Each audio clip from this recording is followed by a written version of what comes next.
Hola, ¿qué tal? Mi nombre es Carlos Baquedano, espero se encuentren bien. El día de hoy, para continuar con el módulo de pediatría, vamos a hablar sobre un tema sumamente importante y esto es la anemia ferropénica. Bueno, primero vamos a hablar un poco sobre la epidemiología. La deficiencia de hierro es el déficit nutricional más común y es un problema de salud pública a nivel mundial. Afecta principalmente a los niños que viven en países de bajos y de medianos recursos. Y la causa principal es una dieta insuficiente. Por mencionar algunos, tenemos en América a Perú, a Brasil, a Bolivia, muchos países de África, India y otros países de Asia, y muchos países de Oceanía, que son los más afectados por este déficit nutricional. En cuanto al Perú, acá tenemos dos mapas, uno del 2017 y uno del 2018, los cuales nos muestran cuál es la prevalencia de anemia ferropénica en niños menores de 3 años según departamento.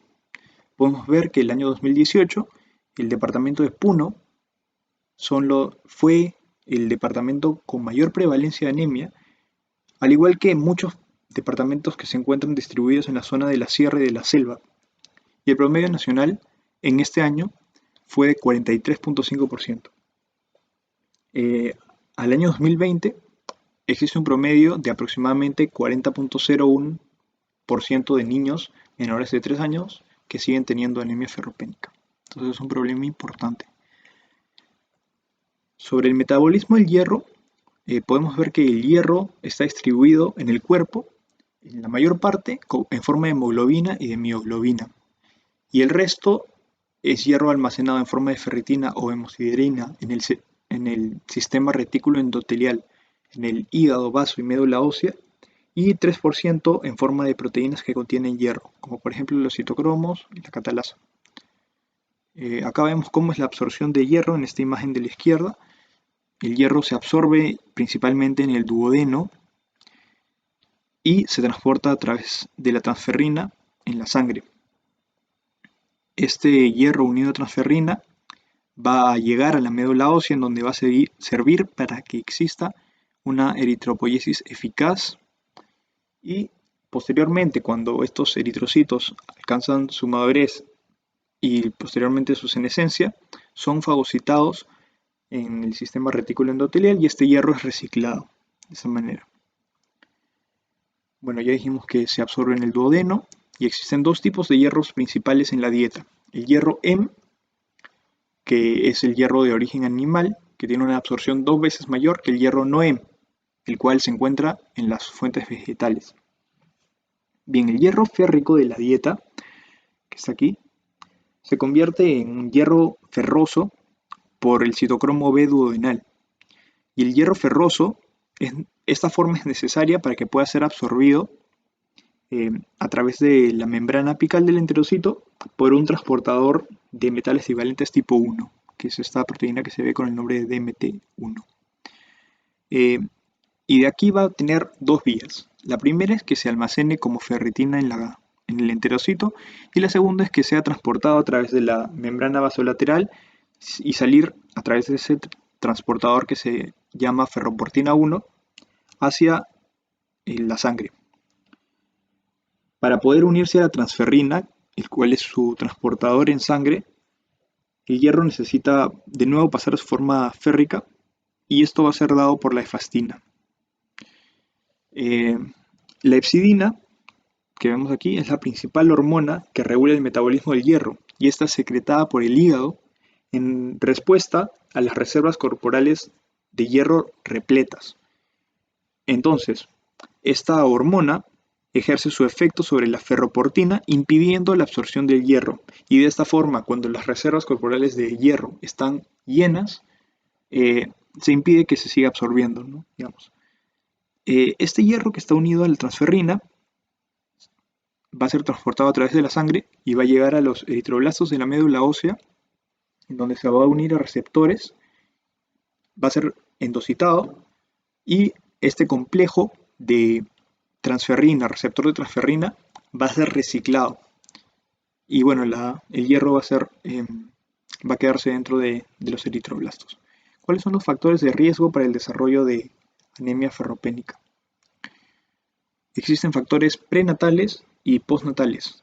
Factores prenatales incluyen la deficiencia materna de hierro. Por eso es que hay que suplementar a las gestantes con hierro. Vamos a ver más adelante cómo se realiza esto. Otros factores incluyen prematuridad, eventos hemorrágicos perinatales, ausencia de suplementación preventiva con hierro, dieta pobre en hierro, infecciones crónicas, consumo de leche de vaca, que también vamos a ver más adelante por qué se produce esto, y síndromes de malabsorción y otros trastornos gastrointestinales, como por ejemplo la enfermedad celíaca, la infección por el Helicobacter pylori, la enfermedad inflamatoria intestinal. Bien, ¿cómo pasamos de la ferropenia a la anemia franca? Existen tres etapas. La primera etapa es un balance negativo de hierro, en la cual existen pérdidas progresivas de las reservas corporales de hierro, y esto se va a manifestar como una disminución de la ferritina sérica y también una disminución del hierro en la médula ósea, pero esto solamente se puede ver por biopsia, ¿no?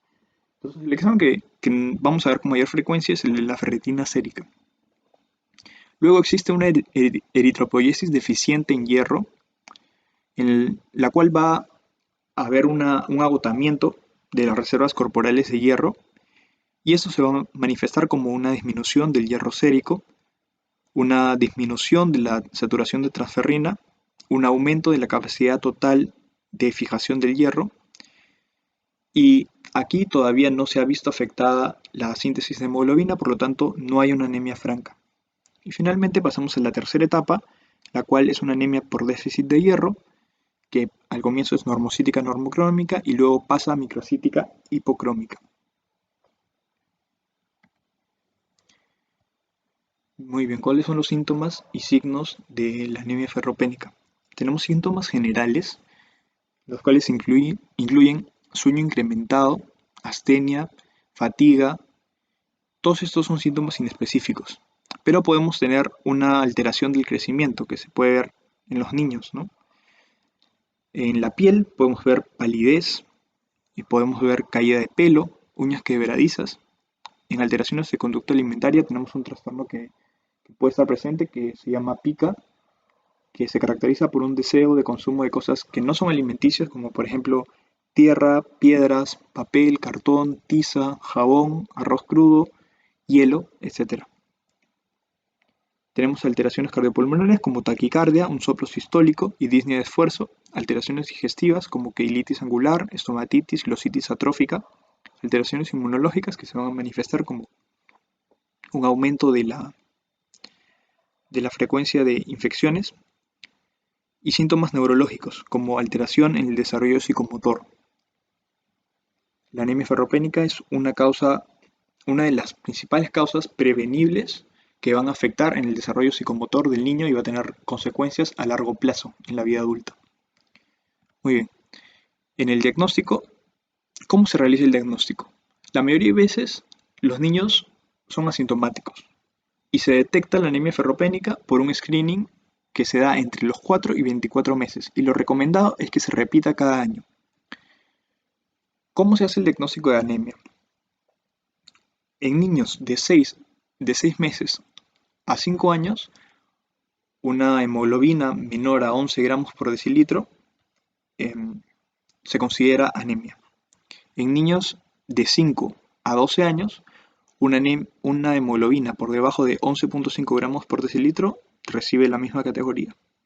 En los niños de 12 a 15 años, una hemoglobina por debajo de 12 gramos por decilitro se considera también una anemia. Y tenemos dos opciones, una vez que detectamos la hemoglobina del niño. La primera es que el niño tenga una historia típica para anemia ferropénica. Como ya vimos, los factores de riesgo, ¿no? Que la madre no haya sido suplementada, que la dieta del niño sea deficiente en hierro y esa serie de cosas que nos orientan hacia la causa de anemia ferropénica. Se puede hacer una prueba terapéutica con hierro y si esta no funciona en un mes, ya tendríamos que hacer otros exámenes para descartar otras causas. Pero si el niño no tiene esta historia típica de anemia ferropénica, esos factores de riesgo, eh, o se sospecha de alguna otra causa de esta anemia, se requieren más exámenes y para esto se solicita ferritina, hierro sérico, capacidad total de fijación del hierro, frotis de sangre periférica y sangre oculta en heces y otros exámenes según bueno, lo que nosotros estemos pensando en ese momento. El diagnóstico diferencial tenemos que tener en cuenta siempre las talasemias y las anemias de enfermedad crónica. Eh, una anemia microcítica que tiene un aumento de amplitud de distribución eritrocitaria mayor a 15%, una capacidad total de fijación del hierro mayor a 360 microgramos por decilitro y una ferritina sérica menor a 15 microgramos por litro, es muy sugestivo de anemia ferropénica. Pero hay algunos exámenes de laboratorio que nos van a terminar de convencer de este diagnóstico. Eh, para esto podemos ver la capacidad total de fijación del hierro, la cual está incrementada en la anemia ferropénica y está normal en las talasemias y disminuida en la anemia de enfermedades crónicas. La saturación de transferrina, que está disminuida en la anemia por déficit de hierro, está normal en las talasemias. La ferritina sérica, que ya vamos a hablar ahora en un momento cómo es la interpretación de este examen. La ferritina sérica representa a las reservas de hierro corporales. Y obviamente en la anemia por déficit de hierro va a estar disminuida. Y en la alfa y beta talasemia va a estar normal o incrementada y en la anemia de enfermedades crónicas va a estar incrementada. Finalmente, la proteína C reactiva va a estar incrementada en la anemia de enfermedades crónicas, justamente por la inflamación que existe, ¿no? Ahora vamos de nuevo a la ferritina. Una ferritina baja siempre es consistente con la deficiencia de hierro, pero una ferritina normal o elevada no nos excluye deficiencia de hierro. ¿Y por qué? Porque la ferritina es un reactante de fase aguda, entonces su valor puede estar anormalmente elevado durante un proceso inflamatorio y así enmascarar una deficiencia de hierro. Entonces hay que tener en cuenta eso.